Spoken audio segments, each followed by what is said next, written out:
આજે તો કર્યું ઓફરોડિંગ. જય દ્વારકાધીશ. હોરમાં થઈ ગયા હતા ત્યારે વરસાદ નો હતો સારું. નીકળી ગયા હતા ગોપનાથ મહાદેવ જવા માટે. હું વિજય ને હાર્દિક.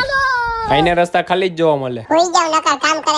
વાદળા જોઈને લાગતું હતું કે વરસાદ આવી છે. આગળ જતા બાકાજી કી બોલાવી નાખી વરસાદ. ત્યાંથી આગળ નીકળીને ગામડે આવીને ઉભા રહી ગયા. વરસાદ રોકાય એવું લાગતું નતું. વરસાદ રોકાઈ ગયો, નીકળી ગયા ગોપનાથ જવા માટે. વરસાદ પડ્યા પછી નજારો જો. આ ઇલાકામાં પવન ચક્કી વધારે. વિજય બનાવી એકાદી રીલ્સ. આઈની નદીમાં પાણી મસ્ત છે ચોખ્ખું.